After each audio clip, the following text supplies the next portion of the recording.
आज हम बात करेंगे मेलाज़्मा के बारे में। क्या होता है ये, कारण क्या होते हैं और ये कितने टाइप्स के होते हैं, जानेंगे इस वीडियो में। हेलो फ्रेंड्स, मैं doctor Manju Keshari, consultant dermatologist, skin clinic. आज हम बात करेंगे मेलाज़्मा। तो बात करते हैं मेलाज़्मा के बारे में। ये एक पिगमेंटेशन की प्रॉब्लम है, कॉमन स्किन कंडीशन होती है, लोगों की सोशल और पर्सनल लाइफ को बहुत ही डिस्टर्ब करती है। जिनको ये प्रॉब्लम होती है वो परेशान रहते हैं। लोग जो मिलते हैं वो भी पूछते हैं क्या हो गया है, ये कुछ करते क्यों नहीं, कोई ट्रीटमेंट क्यों नहीं किया, और मिलते ही कुछ न कुछ ट्रीटमेंट भी सजेस्ट कर देते हैं। जिनको प्रॉब्लम होती है वो भी बहुत सारे ट्रीटमेंट्स आजमाते रहते हैं, जैसे कि होम रेमेडीज, दुकान वाले भैया, जो दवा की दुकान वाले भैया का ट्रीटमेंट, और बहुत सारे अदर ट्रीट। तो हम बात करते हैं ये कंडीशन क्या होती है। सबसे पहले जानते हैं कि हमारे नॉर्मल स्किन क्या होती है। हमारी नॉर्मल स्किन में बहुत सारे सेल्स होते हैं, उनमें एक तरह की सेल्स होती है जो पिगमेंट बनाती है, जिसे हम मेलानोसाइट्स कहते हैं। ये सेल्स और जो पिगमेंट होता है वो जो फेयर कलर कॉम्प्लेक्शन के लोग होते हैं उनमें कम होता है, और जो डार्क कलर के कॉम्प्लेक्शन के जैसे ब्राउन या ब्लैक जो रेसेस होती हैं उनकी स्किन में ये सेल्स और कलर ज्यादा होते हैं। इस कलर को मेलानिन कहते हैं। जैसे ही सन एक्सपोजर होता है, ये जो मेलानोसाइट यानी पिगमेंट बनाने वाली सेल्स हैं, मेलानिन यानी पिगमेंट का प्रोडक्शन करने लगती हैं, और ये पिगमेंट जो हमारे स्किन के सेल्स होते हैं उनमें चारों तरफ जाल के डिस्ट्रीब्यूट हो जाते हैं, और हमारी स्किन जो है वो पिगमेंटेड नजर आती है। जो मेलाज़्मा है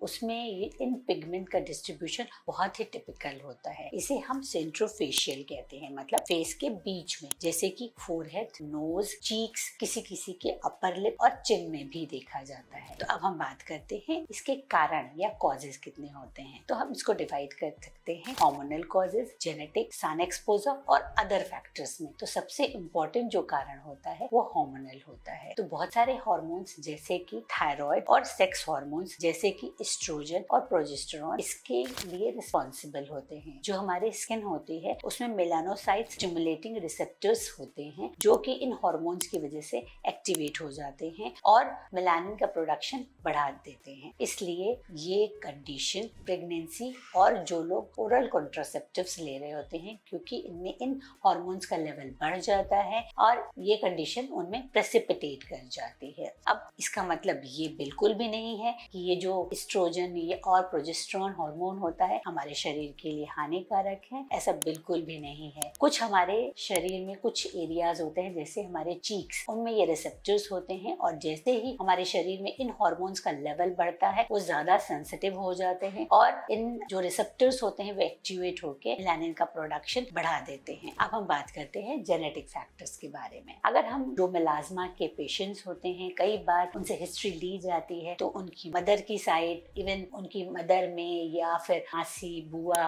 उनमें भी ये कंडीशन हमें हिस्ट्री में मिलती है। तो जिससे ये प्रूव होता है कि ये जेनेटिक्स भी इम्पोर्टेंट रोल प्ले करती है। अब हम नेक्स्ट फैक्टर जो बहुत ही इम्पोर्टेंट है वो है लाइट्स के बारे में बात करते हैं। यूवी रेडिएशन, यूवी लाइट और विजिबल लाइट, ये बहुत ही इम्पोर्टेंट रोल प्ले करती है मेलाज़्मा में। जैसे ही सन के एक्सपोजर होता है या अदर लाइट्स की भी एक्सपोजर होता है, तो हमारे घर में, ऑफिस में, सब जगह बहुत सारी लाइट्स होती हैं, और कंप्यूटर होता है तो उनमें अल्ट्रावायलेट रेज होती हैं, इसलिए प्रोटेक्शन बहुत ही इम्पोर्टेंट है। अब हम बात करते हैं कि क्या खाएं और क्या ना खाएं, क्योंकि ये एक सवाल है जो पेशेंट्स बहुत कॉमनली हमसे पूछते हैं कि क्या खाना अवॉइड करें। तो खाने में ऐसी कोई खास चीज नहीं होती है जिसको खाने से मेलाज़्मा होता है या प्रेसिपिटेट हो जाता है। हालांकि कुछ चीजें होती हैं जिनकी डिफिशियंसी से मेलाज़्मा प्रेसिपिटेट होता है, जैसे कि आयरन और विटामिन डी की डिफिशियंसी। तो अगर कोई डिफिशिएंट होता है तो उनमें ये चीजें ऐड की जाती हैं। पर हाँ, कुछ चीजें खाने से ये प्रोटेक्शन हमें मेलाज़्मा से मिल सकता है, जैसे कि एंटीऑक्सीडेंट, स्पेशली ए, सी और ई विटामिन्स की अगर हम अपनी डाइट में जो इनसे रिच चीजें हैं उनको ऐड कर लें, जैसे कि ग्रीन वेजिटेबल्स और फ्रूट्स, तो इनसे हम प्रोटेक्शन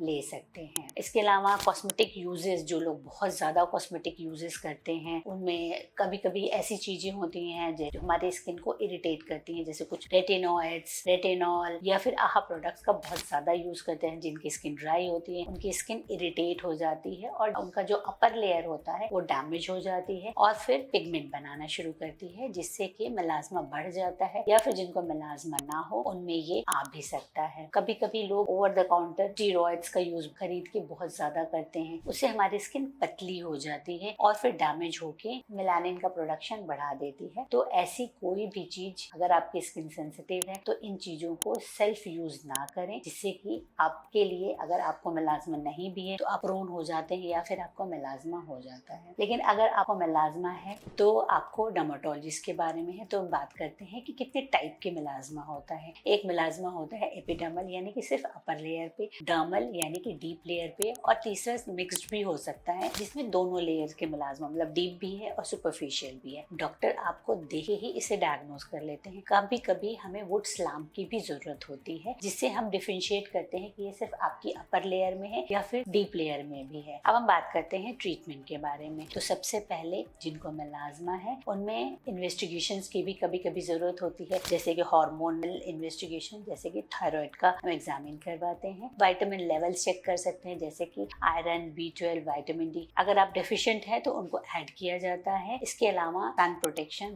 बहुत ही इम्पोर्टेंट है। आपको हम एडवाइस करते हैं कि सन प्रोटेक्शन लगाना जरूरी है, बाहर ही नहीं घर में भी, और हर 2 से 3 घंटे पे रिपीट करना है। और एंटीऑक्सीडेंट भी ऐड किए जाते हैं। मेलास्मा को हम पूरी तरह से बिल्कुल भी नहीं खत्म कर सकते, लेकिन हाँ, इसको कम जरूर किया जा सकता है और इसमें मेंटेनेंस बहुत ही इम्पोर्टेंट है। मतलब कम करने के बाद ये नहीं जैसे आपको ठीक हो गया या कम हो गया तो आपने सारी दवाई छोड़ दी, ऐसा बिल्कुल भी नहीं करना है। कुछ चीजें आपको खाने के लिए और सनस्क्रीन लगाने के लिए दी जाती हैं और इसको मेंटेन करना बहुत ही जरूरी है। आप सभी दर्शकों से निवेदन है कि ऐसी इंफॉर्मेटिव वीडियोस को आगे भी कंटिन्यू और पाने के लिए इसे लाइक करें, सब्सक्राइब करें और शेयर करें और अपने सजेशंस जरूर दें।